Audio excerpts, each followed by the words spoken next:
नमस्कार दोस्तों, स्वागत है आप सभी का हमारे YouTube चैनल हमारी संस्कृति में।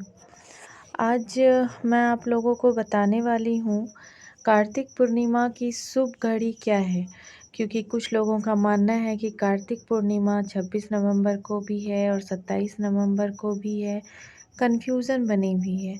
तो आज मैं आप लोगों को बताऊंगी कि कार्तिक पूर्णिमा कब से कब तक है और कार्तिक पूर्णिमा का क्या महत्व है। मैं आपको पूजा विधि बताऊंगी। मैं आपको ये भी बताऊंगी कि कार्तिक पूर्णिमा पर स्नान दान का शुभ मुहूर्त क्या है और कब रखा जा सकता है कार्तिक पूर्णिमा का व्रत। मैं आप लोगों को व्रत का कथा भी बताऊंगी।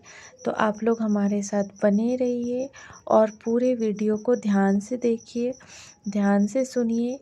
मैं आप लोगों को पूरी व्रत की विधि बताने वाली हूँ। और हमारे चैनल को लाइक करें, शेयर करें, सब्सक्राइब करें। हमें आपके सहयोग की आवश्यकता है अभी। चलिए सबसे पहले हम देखते हैं कि कार्तिक पूर्णिमा दरअसल है कब, क्योंकि ये कन्फ्यूज़न है कि कब है कार्तिक पूर्णिमा।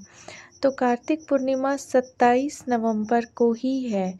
कार्तिक पूर्णिमा का जो तिथि है वो आरंभ हो जाएगा 26 नवंबर के ही शाम दोपहर 3:53 से।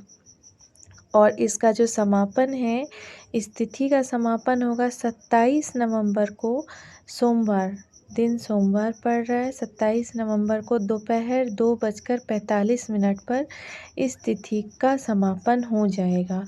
लेकिन अगर हम लोग हिंदू धर्म में उदय और अस्त मानते हैं कि जिनका उदय होता है हम उन्हीं का अस्त मानते हैं, तो शास्त्रों के अनुसार उदय तिथि 27 नवंबर में पूर्णिमा तिथि होने के कारण कार्तिक पूर्णिमा का व्रत 27 नवंबर को ही रखा जाएगा। तो अब मैं आप लोगों को बताती हूँ कि कार्तिक पूर्णिमा वाले दिन की क्या पूजा विधि है, आप लोग कैसे क्या करें। कार्तिक पूर्णिमा के दिन सबसे पहले तो सुबह जल्दी उठें, इसके बाद किसी पवित्र नदी में स्नान करें। यदि ऐसा संभव नहीं है तो घर में गंगा जल डालकर स्नान जरूर करें। और स्नान करने के बाद आपके घर के मंदिर में, आपके घर में जो भी मंदिर है, पूजा रूम है, उसमें घी का दीपक जलाएं और भगवान विष्णु और लक्ष्मी माँ का जल से अभिषेक करें। और उसके बाद अभिषेक करने के बाद सबसे पहले लक्ष्मी माँ को, विष्णु भगवान को वस्त्र अर्पित करके भोग लगाएं। और भोग लगाते समय आप लोग ध्यान रखिएगा कि उसमें तुलसी ज़रूर डालें। इसके बाद कार्तिक पूर्णिमा का जो कथा है उसको अंत तक पढ़ें और फिर आरती करें। इसके बाद फिर क्या करें, चंद्रमा का भी पूजा जरूर करें। चंद्रमा को जल देने के लिए कच्चा दूध उसमें डालकर अर्घ्य दें। मैं आप लोगों को बताती हूँ कि कार्तिक पूर्णिमा वाले दिन स्नान दान का शुभ मुहूर्त क्या है। शुभ मुहूर्त 27 नवंबर को अमृत चौघड़िया सुबह 6:52 से 8:11 तक है। शुभ चौघड़िया सुबह 9:30 से 11:49 तक है। इन दो शुभ मुहूर्त में आप पूर्णिमा का स्नान, दान, ध्यान सब कर सकते हैं। कार्तिक पूर्णिमा पर दो शुभ योग भी बन रहे हैं। दरअसल 27 नवंबर सोमवार के दिन सर्वार्थ सिद्धि योग और शिव योग का संयोग रहेगा। तो सर्वार्थ सिद्धि योग का आरंभ जो है वो दोपहर 1:35 पर होगा, यानी अगले दिन 28 नवंबर को सुबह 6:24 तक रहेगा। ये काफ़ी अच्छा है, काफ़ी शुभ मुहूर्त है। और आप लोग को मैं बताती हूँ कि कार्तिक पूर्णिमा का व्रत कब रखें, व्रत कब रखा जाना चाहिए। तो कार्तिक पूर्णिमा का जो तिथि आरंभ हो रहा है 26 नवंबर की शाम को दोपहर 3:53 से, और जो कि 27 नवंबर तक रहेगा 2:45 तक, जैसा कि मैंने आप लोगों को बताया। जिसका उदय होता है उसी कास्ट हम लोग मानते हैं हिंदू धर्म के अनुसार। सनातन धर्म में हमारा यही चलता है। तो कार्तिक पूर्णिमा का व्रत 27 नवंबर को ही रखा जाएगा। और आप लोगों को मैं बता दूं कि कार्तिक पूर्णिमा को त्रिपुरारी पूर्णिमा के नाम से भी जाना जाता है। इस दिन पवित्र नदी में स्नान करके ध्यान करने से, दान करने से अक्षय पुण्य की प्राप्ति होती है, ऐसा माना जाता है। तो आज मैं आप लोगों को व्रत बताती हूँ कि व्रत क्या है। एक्चुअली कार्तिक पूर्णिमा के दिन जब आप जब पूजा शुरू कर दें, पूजा संपन्न करने से पहले आप लोग कथा ज़रूर सुने। कथा सुनने के बाद आरती अवश्य करें। तो मैं आप लोगों को बताती हूँ कि आप लोग कथा क्या है। वरदान प्राप्त,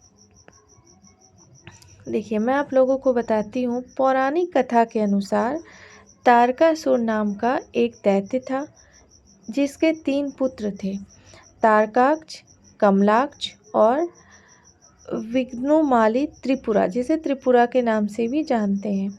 जब भगवान शिव के पुत्र कार्तिकेय जी ने तारकासुर राक्षस का वध कर दिया, तो उसके तीनों पुत्र ने बदला लेने के लिए दिन रात घोर तपस्या कर दी थी। उनकी तपस्या से प्रसन्न होकर ब्रह्मा जी प्रकट हुए और उन्होंने उन तीनों को वरदान मांगने के लिए कहा कि तुम लोग कुछ वरदान मांगो। तो उन्होंने अमर होने का वरदान मांग लिया। ब्रह्मा जी ये बात जानते थे अच्छे से कि यदि उन्हें अमर होने का वरदान दे दिया तो वे अपनी शक्तियों का गलत इस्तेमाल करेंगे और सभी को परेशान करेंगे। इसलिए उन्होंने ये वरदान देने से साफ मना कर दिया। अब ब्रह्मा जी ने उनसे कोई और वरदान मांगने को कहा कि आप लोग कोई और वरदान मांगो, हम आपको अमर होने का वरदान तो नहीं दे सकते हैं। तब उन्होंने कहा कि उनके नाम का एक नगर बसा दो, उन लोगों के नाम का एक नगर बसाया जाए, और जब भी कोई उनका वध करना चाहे तो सिर्फ एक तीर से तीनों का अंत एक साथ कर दे। इस पर ब्रह्मा जी ने तथास्तु कह दिया। और वरदान प्राप्त करने के बाद तारकासुर के तीनों पुत्रों ने तीनों लोक पर कब्जा कर दिया और उसने देवताओं पर अत्याचार करना शुरू कर दिया। उनके अत्याचार से परेशान होकर सभी देवता भगवान शिव के पास गए और अपनी परेशानी बताई। तब महादेव ने विश्वकर्मा जी से एक रथ का निर्माण कराया और उस पर सवार होकर तीनों का वध करने के लिए निकल पड़े। देवताओं और राक्षसों के बीच भयंकर युद्ध चल रहा था और युद्ध के दौरान जब तीनों राक्षस एक सीध में आए, तभी भगवान शिव ने एक तीर से तीनों का वध कर दिया। धार्मिक मान्यताओं के अनुसार तभी से भगवान शिव को त्रिपुरारी कहा जाने लगा। कहते हैं उन तीनों के अत्याचार से मुक्त होने की खुशी में ही देवताओं ने देव दिवाली महापर्व मनाना शुरू कर दिया। देव दिवाली हम लोग कार्तिक पूर्णिमा को देव दिवाली के भी नाम से जानते हैं। तो दोस्तों, ये थी पूजा की विधि जो मैंने आप लोगों को शुरू में बताया। स्नान ध्यान की विधि वो भी मैंने आप लोगों को बताया। शुभ मुहूर्त बताया। मैंने आप लोगों को व्रत का कथा भी बताया। अब है आप लोग व्रत कथा संपन्न करने के बाद आरती अवश्य करें। आरती के बाद आप लोग पूजा को संपन्न कर सकते हैं। आप लोगों का दिन शुभ हो। कार्तिक पूर्णिमा की बहुत बहुत शुभकामनाएं, हार्दिक शुभकामनाएं एवं बधाइयाँ। आप लोग हमारे साथ ऐसे ही बने रहिए।